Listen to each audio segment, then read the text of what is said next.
Hi, everyone. Welcome to Beacons of Balance. I'm Arlene. This is my beautiful co-host, Joanne, and down below you'll see Dawn Silver, who's our wonderful guest speaker that we'll be introducing shortly. Again, welcome to Beacons of Balance. If it's your first time here, thank you so much. What Beacons of Balance is, this world is a world of duality. It's up, down, black, white, left, right. It's going to be that way forever. And we're here to try to bring balance into our lives, because when we're like this, that's when it totally goes chaotic. And it's also seeing your darkness, honoring your light, and making your choices, because that's what it's all about to get here. So we're bringing to you, because it's about you, wonderful speakers that are going to share their wisdom and thoughts on what they do.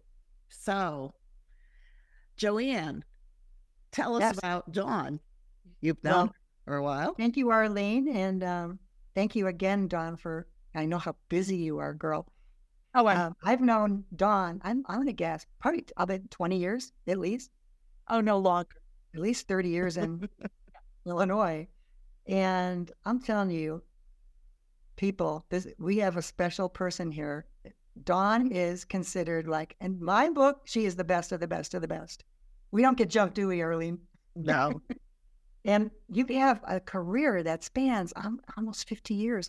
You started in astrology in 1977. Wow. But there's so much more to you. You're a Mariel practitioner. You're a doctor of naprapathy. That's impressive in itself. Yeah, I didn't know that.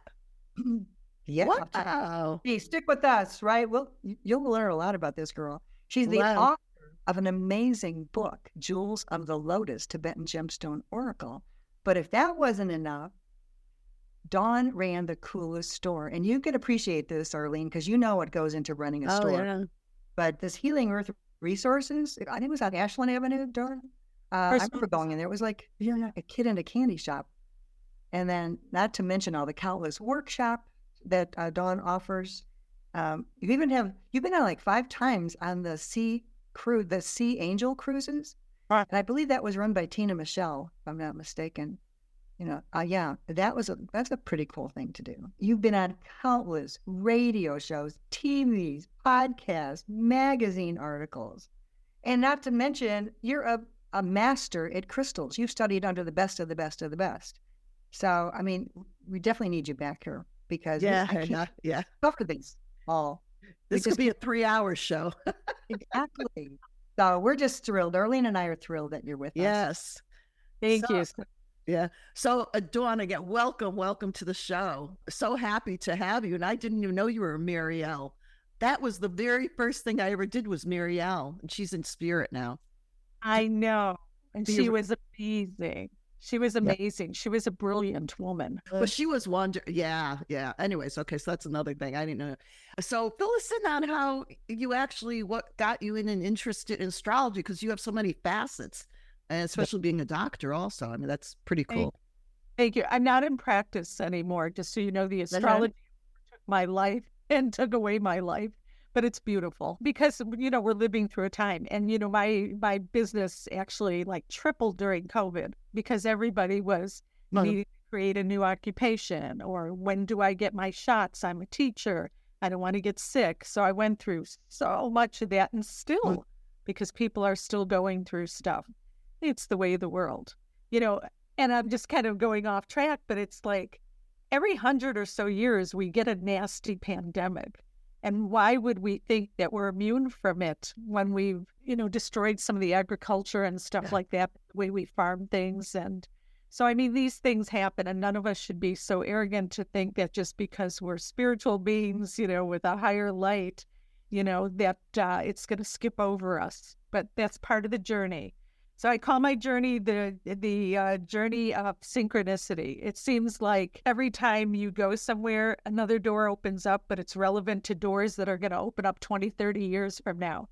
So I started in astrology because before that I was having, I'm sure like both of you, mystical experiences in your teenage years, out-of-body experiences when I was reading books on hypnosis. But I had a boyfriend that tried to turn me on to astrology, and I thought, no way. My dad's a physics teacher. I ain't going for this stuff at all. Because in those days when you'd read up on it, it was kind of frou-frou what was out there. But do you remember Sidney Omar in the paper? Didn't he? Omar. No. He had a column. He was a brilliant astrologer years ago. Oh, yeah.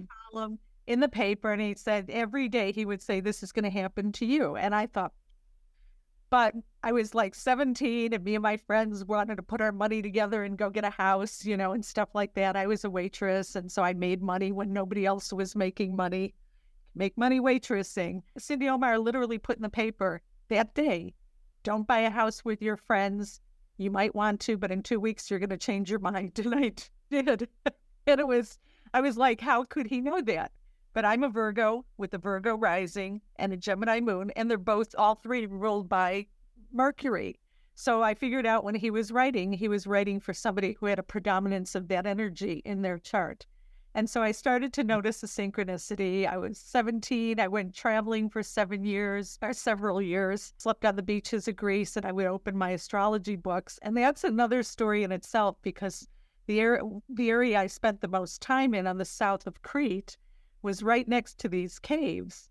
And and I was just starting to get into healing, peppermint tea, wow, chamomile tea, wow, I can eat yogurt, but remember in those days, this wasn't prevalent here in the United States. It was bigger there in Europe.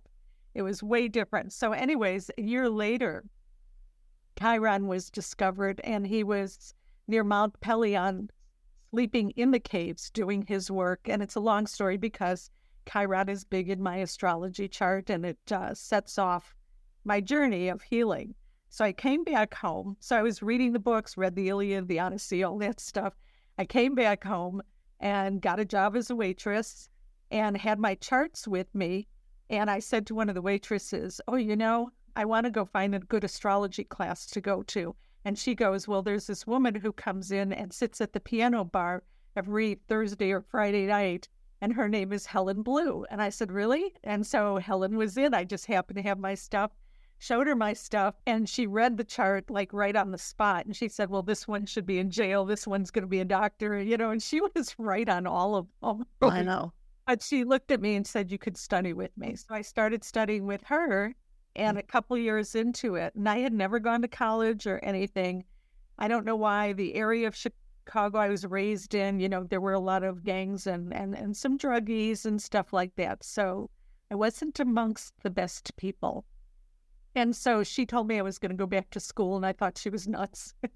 And the time came along, and it was like a natural progression. I felt like going back to school, and she told me a year later, "You need to become a naprapath. Go sign up for the class." And I'm thinking, what the hell's a naprapath?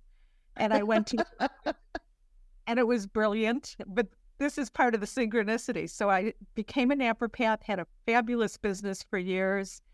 But I wanted to have babies. We know what it's like to be family oriented. Wanted to have my babies. And you can't just put the babies in the corner and go back to work. We know that doesn't work too well, until they start getting older. And so I opened up a store at that point. And that's what I did for 19 and a half years, which is a nodal cycle in astrology. And when I knew I was going back, that I was going to have to go out of business, because, the world is hard to have a retail store. Yeah. I'm sure you know that, Arlene. Yeah. I started doing the astrology like I used to do. In the meantime, when I was when I was a waitress and all that, I would do charts for everybody. $10 charts, take you out, let's go have a bite to eat and I'll do your chart kind of thing. And so it kind of grew like that. But in becoming a naprapath first and having a metaphysical bookstore and an organic juice bar and cafe and, selling all these health products, I became, I don't want to say a medical astrologer. I call myself a nutritional astrologer, but in the ancient days, which I studied the temperaments and the body conditions back in the, 300 AD, or 100 AD, there was a famous doctor named Galen who was an astrologer, and he did the temperaments. So you can look at a person's chart and see what they're likely to experience physically in their life, what foods they should eat, all of the above. It was my astrologer, who I always wondered why she didn't tell me to become an astrologer. She told me to become a naprapath, who got me the training on healing in the body and then, going into Mariel and everything, which made my astrology all the more relevant. Does that make sense? That makes sense. Yes. What a beautiful journey. Beautiful journey. Nothing's wasted, no matter who we are. Nothing's wasted. There's a reason why we go this path or that path. Exactly. So, Dawn, there's so much happening now in the world. And just here in the United States, I've noticed an increase of tornadoes everywhere. I mean, we've had 30 tornadoes in Illinois alone, and it's not even summer. And then everything that's happening, oh my God, those Oklahomans and Texas, bless their hearts. What is going on astrology-wise with that? Well, I'm not really good at doing the weather, but I do know that when Mercury changes signs, the weather changes. But Mercury is with the planet Uranus right now, and Uranus is expect the unexpected, and it's in the sign of Taurus, so it's going to affect terra firma. So Mercury changes, the weather changes. In 2 days, it's going to be past this aspect, and I'm hoping it's going to even out for a little bit. But then Mercury goes into the sign of Gemini, and Gemini is winds. So, oh no. We'll see. I know it doesn't stop, but wait, there's more. No. The skies are always changing patterns, but there are really important markers that make a difference. I remember, I don't know if I did the lecture for you, but I did it for someone. And I think it was a half a year before January 6th, I picked that date and I said, I don't know what's going to happen, but it looks really nasty. And I can see fires and I can see, violence and stuff like that. I didn't do that by being psychic. I mean, there is a branch of astrology called mundane astrology. So I like to dabble in it. I wish I had time. I mean, I have a reality. I have to make a living like the rest, like many. And the mundane astrology just focuses on countries, the world, the aspects, how things are changing, but also the history. Like what happened, like we're going through a tremendous period coming up in the next year, which will last more than several years. And some of it's going to be very amazing in the as far as potential space travel, but also healing. It's going to be profound. You can see the AI coming on the scene. I mean, if you think about 1991, 92, the whole world shifted at that time. And that was the time that Uranus and Neptune were together for the first time in 171 years. And it rules the way we relate and communicate with each other. And what happened is the internet came on. And then 171 years earlier, it was the railroad. So we start seeing people on each coast. It was a reality in different, throughout the world, wherever you live. So it's interesting. So I'll just, if I can share, I know I talk a lot. No, share, please. That's why you're. So back in 570 BCE, we had the planet Uranus conjunct, and conjunct means right with at the same degree. Conjunct the planet Neptune, conjunct the planet Pluto, which the next time this is going to happen in our world is going to be about 3,500, give or take some years. But the point is, at that time, the Jewish Bible was written, Lao Tzu, Confucius were on the scene, Socrates was on the scene, Sappho, the goddess from Greece who taught everybody to love everybody equally. It's not about... anyways, that's a sexual thing too, but it is that. The Jewish Bible was written, Buddha was born.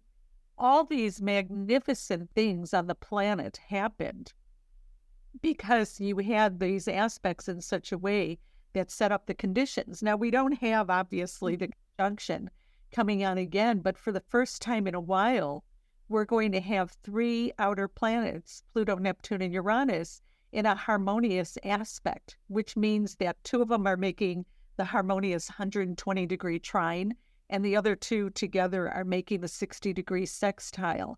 And that is just opening up the world for so many possibilities, new discoveries, new ways of being.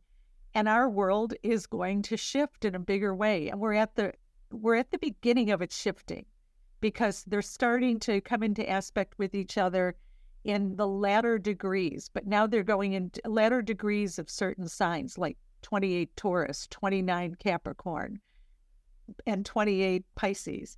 But now they're going into brand new signs, like Pluto is going into the sign of Aquarius to stay. It's been flirting with back and forth for the first time in 248 years. Uranus is going into Gemini for the first time in 84 years.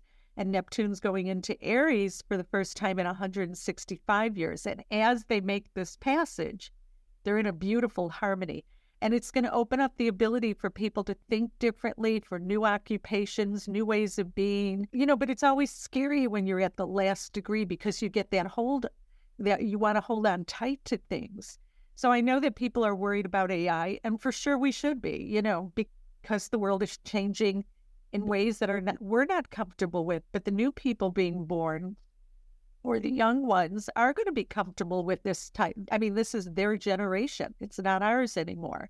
So we're at the beginning of the change. And how long are you saying that this change will be? I think it's most prevalent. Yeah, it's prevalent now, but it's most prevalent 25, 26, 27, 28. So you're looking, this is like good days are coming.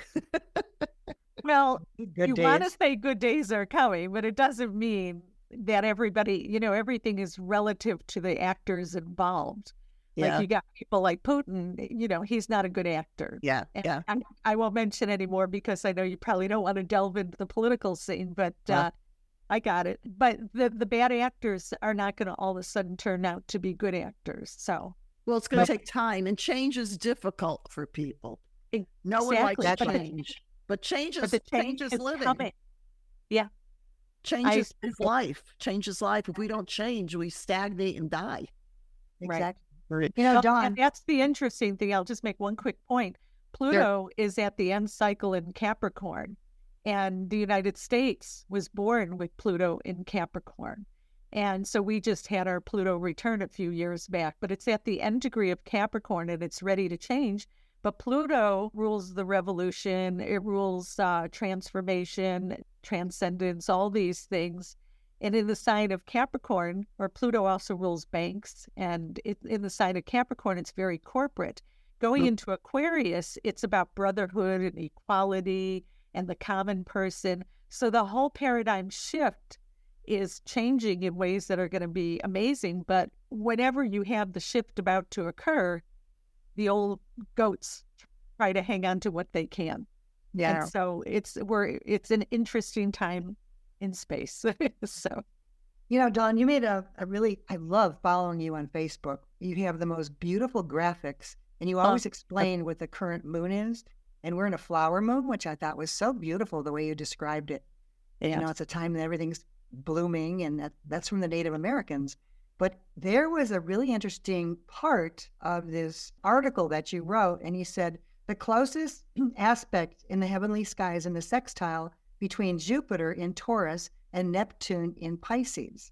And you said they're very compatible working together. And that caught my eye because Arlene is a Taurus and I'm a Pisces. So well, you certainly are. And you're born on my astrologer's birthday, by the way, who I considered my spiritual mommy. And you look like a beautiful Taurus. I love Taurus can wear the color peach so well, and you look so good in it. But you've got that. Of course, because it's bringing together the spirituality. The Jupiter, the Neptune, Jupiter energies coming together are beautiful. It's even not just cosmic consciousness and wanting to see people evolve, but it's very spiritual and saintly too. It's like, how can we heal the world? And Pisces rules immigrants. So it's an interesting thing. Oh, wow. I'm not saying there shouldn't be, I'm not even going there, but it's our attitude towards what we think are immigrants, migrants, asylum seekers, people like that. It's just really about opening up your heart to compassion and seeing the light in a person, even in a difficult situation. You just change their clothes. I remember there was an experiment on Facebook somewhere where it showed the kids of the migrants who were crossing the border. If you change their clothes into the clothes of the kids we know and just clean them up a little because they didn't make the, couple 1,000-mile journey, they look just like us. They look just like the kids we love. So we have to love everybody. Everybody has a journey. So, it was interesting. I thought, the energy this last couple weeks was really special. This was really special. And even today, Venus is exactly conjunct Jupiter, and that's an aspect of artists. It's in the sign of Gemini, so it could be through media. And it was interesting because in your chart, Joanne, I grabbed your chart and I didn't have yours, Arlene. Okay. I just want to say, in your chart, you have the North Node in the sign of Aries, 27 degrees, and it's where you go to grow. The North Node is your greatest growth and evolution in the astrology chart. And fulfillment, the South Node is where you've been. It doesn't mean you shuck the South Node and you don't, enjoy your gifts. Your South Node's in Libra. So it's, marriage and love and, compromising, being in partnerships. But your greatest growth is to still be in those partnerships, but as your own person, to not lose yourself. Wow. And it exactly sextiles Uranus in Gemini in your chart, which is in the 5th house of creative talents. The North Node's on the 3rd house of broadcasting, but Uranus rules TV and Gemini rules podcasts. So I looked at it this morning and I said, she's going to grow. We're going to have a TV show, Arlene. Yeah, we're going. Can you tell quick? What do you need from me? Can you tell quickly? Like, we just want to see what this is going to work out with both of us together. Yeah, I'm going to have to look on the side because I have to input all your info. Oh, okay. All right. I can't get on the show right now. Yeah. But when's your birthday in general, if you don't mind? April, I don't care. April 24th, 1950. Although I deny it. I love it. Arlene's sun is in her 3rd house. I know. Sun in the 3rd house is fabulous. It's fabulous. Communications and broadcasting and all that. And your sun is in early Taurus. So, obviously I could see you went through some big changes over the years, particularly around 6-7 years ago. Yeah. And sometimes it feels like the rug's being pulled out from you when you go through changes. But if that rug wasn't pulled out from you, and especially being a Taurus, which is a fixed sign, you would hang on and you'd be least likely to change. So somebody helped make these changes for you and pulled the rug out in some way. And that allowed you to go where your soul actually wanted to go in the first place, which is the wild thing. So your North Node's in Aries also. I think, let me just think for a second, March, you're born a year later. Yeah, your North Node is in the sign of Aries also, which means, and I don't know where it is in your chart, but it just means for both of you, you're here to learn to be pioneers and to be brave and to scale new heights. I mean, that is what you're here to do. Yeah. We were on that wagon train. Yeah. Now, my South Node, where I've been before, is in the sign of Gemini, and it's at the top of my chart, which is business. When I woke up this lifetime, doing business was like drinking a glass of water. It was nothing for me. It was so easy.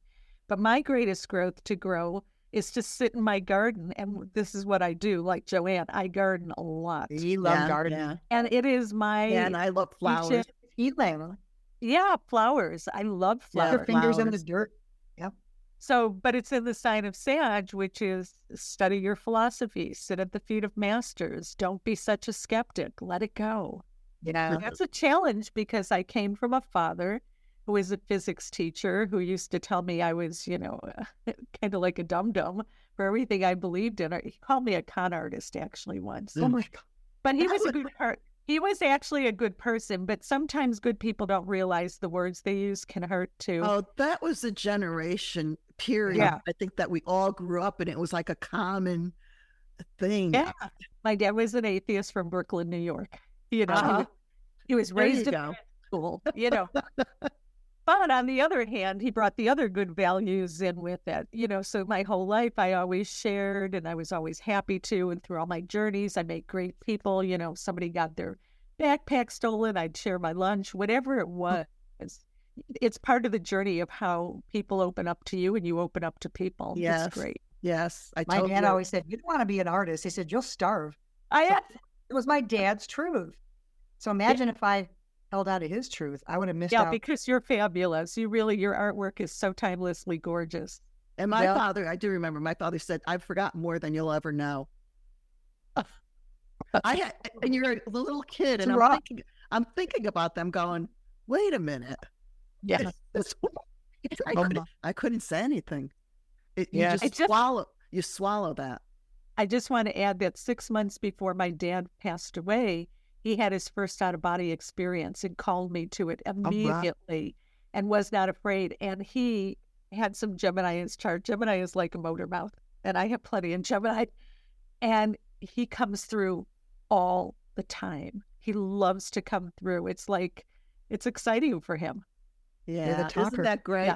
Because it's not, we think, the other side is out there, and it's right with us, and they stay with us continually. We don't know other side. It's just they're in a higher vibration. They're in a higher vibration. They still continue to be with us, and we don't realize that. Can you, I know the time is going along here, but can you just, for our listeners and viewers, just go quickly, because some people don't know about, and just a quick snippet of Mercury retrograde, what it is, because the term is thrown out there, and I think a lot of people don't even know what it is. And that's a great one. Just a quickie on it. Well, that's what everybody knows. Now, all the planets go retrograde except the sun and moon, which are luminaries. But Mercury goes retrograde 3.5 times a year, usually for 3 to 3.5 weeks at a time. And so what it is actually our Earth's, the Earth speeds up on its elliptical path, which makes it look like Mercury is going backwards. It's like two trains going forward, but one goes faster.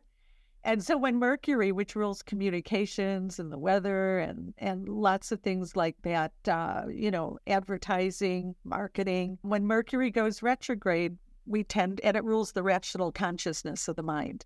We tend to forget things, appointments get garbled a little bit, we miss the bus. That's my favorite one, because when I'm in a not great mood, I always say my life is like running to catch the bus. I'm always running to catch the bus. And I have a lot of Mercury energy in my chart. But when Mercury goes retrograde, the best thing you could do, everybody on the internet freaks out about it, but I actually look forward to it. I'm sure, like the two of you, I always have this to-do list that's so huge. I got to do this, got to do this, got to do this. And I just say that Mercury retrograde is a perfect opportunity, if you write your list a couple days or a week before, to go through your list and get the Klingons off of you, so that at the end of the retrograde, you feel like you could fly free again. Well, it's just finishing. It's simple as if you've been thinking about getting some incense for the longest time, go get the incense. You've been thinking about having your hair done, go get your hair done. It doesn't stop you from doing those things. It just means, they may change your flight detail. Your appointment, you may have come a day late on. You have to watch those things. Right. And you can hear people from the past, too, during Mercury retro. Yeah, the blast from the past. That's so very, very... Always happens. Always happens. But I love the Mercury retrograde cycle. And it really depends. It's not the same for everybody. It really depends when it's hitting something in your chart. And that's a very personal thing. And you have to get your chart done. I think a lot of the times, though, people think, oh, my God, I shouldn't do anything. Do not do this because it's going to be horrible. And there's some things that we have to have done. I think I just want our listeners to know, like, if you need to have a surgery or something like that, and it's during that time frame, don't freak out that it's going to be horrible. Just know that there may be some glitches with it. Just pick the right day. Delays. Pick the right day. You can have surgery during a Mercury retrograde. Now, if it's elective surgery, I may look at it differently. I might say, well, do I really have to do it then? But it's more specific than that. Mercury rules communication too. So when it's going backwards, it means your communication is deepening, and maybe, you're going within and maybe having that great talk with the divine. The first 2 days Mercury goes before it goes retrograde, and the last 2 days before it goes direct is called the stationary period. And that's the best time to talk to the divine, because you're not sitting there telling the divine, well, I did this and I meditated. You're listening for a change. It's a great, great time. Yeah. Dawn, can you touch briefly on Saturn? Because it came into Pisces, and I don't know why. It's like when it came into my sign the last time, it just seemed like everything went haywire. And now it's in Pisces again. Can you touch on that? Absolutely. I just noticed Saturn sitting on your Venus right now, which definitely could mean it could mean that you dark cloud. No, Saturn. No? Hang on one quick second. No, when Saturn sits on Venus, you watch your budget a little bit more. Maybe you've been conscious about paying attention to getting rid of some old clothes and things that you don't need. old makeup, even past the jewelry on that you're not wearing anymore, because those are all.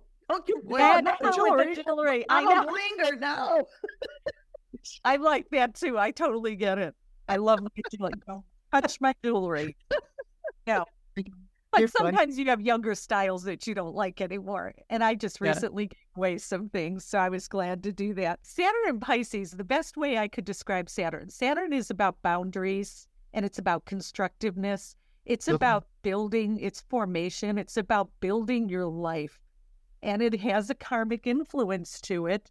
But so does your life. This isn't the first merry-go-round. You've had other lifetimes. So anyways, when you look at Saturn and Pisces, Saturn's about form, and Pisces is naturally ruled by Neptune in the modern astrology, which is the formless, which is gases, which is fog. So the best way I could describe Saturn and Pisces, because Saturn's about building, is I saw a meme on the internet that had this guy trying to put nails into a shoreline as if it was going to stop the water from coming in. Like, stop Pisces from coming in. Pisces always finds a way. So if you saw Pisces, if you saw Neptune at the bottom of your chart in a water sign, and I've done this for people all the time, or Pluto, which could be, damages you don't see, it can be water, hidden water issues in the house, or floods, or things like that. I remember this one guy, he bought a new house. He didn't consult as when to sign the contract. And I just said to him in his yearly reading, I said, it looks like you're going to have some water damage in the house. And he's like, no, it's a new house, blah, blah, blah. But he did, and they had to rip out the walls. Oh, wow. But you can see those things for the most part. There's still, we don't know everything, of course. Yeah. We don't want to know everything because we never get any sleep. but it's good to be helpful with your profession, no matter what it is. I wanted to just finish with this thought. I'm so sorry. No, don't be sorry. People will run up to you and say, well, the Bible says don't believe in this. The Bible says don't believe in that. Okay, we're getting past that, thank the goddess. But anyways, the divine mother, father, the organizing forces, the subtle forces of our universe, put those stars and planets in the sky as a roadmap for us. I mean, why would we give God the finger and say, or pretend like, how did this happen? Why me? Or anything like that? We have a roadmap. That's what astrology is. Well, how could they poo-poo that? Because look at the three wise men. They looked at the star and were guided. I know. So that's right there. It's whoever story you want to follow. Truly. Yeah. Churches were into the zodiac long, but people absolutely. No, definitely. So, Joanne, anything else you want us to finish with? We need another 10 hours, Arlene. It's just, I know. You know what, Dawn, and I'm going to put this out to you. Would you, as we grow, I mean, we're planning to continue to grow this because we're still in our infancy, we're seeding and everything. Would you be our astrologer on here? I mean, you're just come back periodically for things. I would love to. It's an honor. But yes, I love sharing astrology and also just demystifying it for people. Yeah, right? Because we want to get our audience involved and do like live chat or something like that. Yeah, and we can even do, even some live calls where if I know ahead of time what their birthdays are, I can just whip up their chart real quick. That would be fun. Yeah, that's always fun to do that. I love it. People are always amazed, like, how did you know this kind of thing? You're such a wealth of information. And then, of course, we didn't even touch on your crystals. I mean, that's a whole show. I'm a crystal person. That's 5 shows, right? I'm just going to show one crystal. Can you see it there or no? Is that labradorite? Or what is that? No, this is a Boulder Opal. That piece is polished. So I guess it's kind of hard to see. Let me see if I can. It looks like a labradorite but it's not. A little bit, yeah. My God. The rock. It's called a Yowie. It looks like moonstone. I mean, it's like illuminated. Yeah, an opal. I could see the opal in there. But what I like to say about Boulder opals, which means this one comes from Australia, is opals are silicates of hydrous particles in a colloidal state, which means it's the only stone not set in stone. It's always in a place of movement. And so when you are attracted to Boulder opals, or if a Boulder Opal comes up in your reading, because I put a whole card deck together called the Jewels of the Lotus based on my crystals. It's a time to, A, drink more water and increase your mobility, but also not to be so set in stone, to realize that the universe is always changing. Moving. It's always moving, and circumstances change. Just put your highest intentions out to the divine and allow the divine to bring it back to you in a way that helps guide your life. That's amazing. My husband loves rocks. I see back there, by the way, Arlene. You don't think I didn't find what was going on here? You would not believe the rocks he has transported from one town to another. I mean, he's moved. That's me. That's me. What sign is your husband? He's a Gemini, and his name is Fred. I call him Fred from the Quarry. You know, like Fred Flintstone. Fred Flintstone. He brought the rock from their former house. I want to share this. I actually... My husband being astrology, by the way. So I just wanted, my astrologer had told me I was going to, the man I was going to marry 2 weeks before my birthday. And someone gave him my business card and he came in for a treatment back in the 80s. And he wouldn't leave my office. And my next client was a friend who owned a organic juice bar thing. And I said, Gail, this guy won't leave my office. She goes, I know, that's the guy you're going to marry. Oh my God. And it was August 14th and my birthday's August 30th. It was my God, my son's birthday is August 30th. Wow. Oh, he must be wonderful. Well, that's awesome. He is, I call him, he's an innocent. I cried when I was holding him, and it wasn't postpartum. There was something I knew about him that was so, yeah.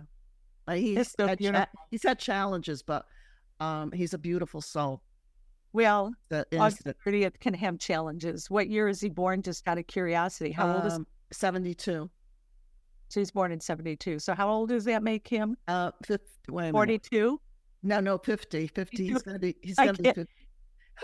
Wait a minute. He's going to be 52. I can't remember. My kids are getting too old. He'll be 52 because we're in 24, but I don't get the whole thing. Yeah. You started young. You had some fun young. Yeah, I was only 10.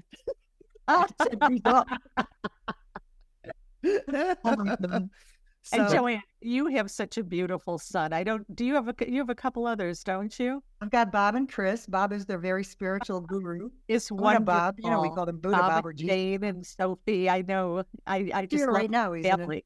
And then Christopher is the architect. Nice. Brilliant kids. I love my baby. Yeah. I'm the same way. I have two. Love my babies. Yeah, and I have my daughter also, and she's a Taurus. So we're kind of Where's your Venus, Arlene? Do you know? I'm not sure. Do you know, Joanne? You had looked at my thing. Do you know? Sorry, what was the question? My Venus.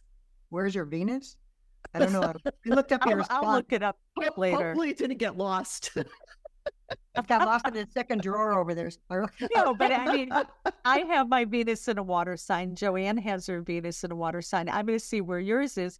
But, you know, in a water sign, Venus is about love. And in a water sign, it makes us a little more intuitive and compassionate and wanting to cheer people. Great. I have my Venus in the 11th house, which is the house of community. And I always joke about Venus rules the breast. My joke was always, I just need to grow a whole bunch more so I can feed the community. Oh, my God. Take some of ours. Mine could. That's another story. Oh, my God. You guys are funny. That's so funny. So, but anyway, I loved meeting you. Thank you. And coming out. This is so much fun. Oh, wow. That was a rose quartz. I was going to say, all you need is love. Yes. Yeah. Well, I have my heart. You got yours. And we need it. You have a whole bunch back there. Oh, it looks like you live in a rock shop. I have rocks. He's got the rocks. Yeah, there's a rose quartz heart back there. My husband got me. It's big. Sweet. It's a big one. The rock thing was a funny thing. It was like I did that for so many years, where I'd go travel and do crystal healing energy work and certify people. I did all that for years. And I have to say, running through airports with a whole bunch of rocks is really heavy business. And I remember a couple times guys would help me put my suitcase up and they said, "What do you got, rocks in here?" And I go, yeah. Yep. Oh, that's funny. Thank you so much. Thank you so much, Dawn. That was amazing. So, okay, Joanne. I just wanted to thank you because I know how busy you are. And it's like, And I still need a reading too, so we'll talk afterwards. We'll talk about that. It was perfect. Your timing was perfect, actually. My business started to slow a little bit, and I love these moments. Thank you so much. And we definitely we want to collaborate with you for the future. This was very exciting and wonderful, and people are going to love it. And to all of our viewers, thank you for spending time with us. Thank you for watching, listening. And, move from your head down into your heart. It's all about love. And remember to be in balance and be the beautiful beacons of light that you are. It's all about you.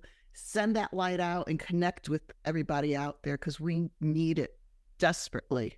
Right. And don't forget to subscribe and hit the like button. And and check us on the other platforms, right, Joanne? What are we on? Facebook now. We're going to be out. We're on all the social media, Instagram, and of course all the podcast platforms, Apple, Spotify, and all of that. But yes, subscribe, leave comments, and we're just going to, we need to continue to grow, and we'll have more fun things coming up, and we'll definitely have Dawn back. Thank you. This was fun. We always have fun. We always have fun. Bless you all. Bye, everyone. Thank you. Namaste. Thank you. Namaste. Namaste.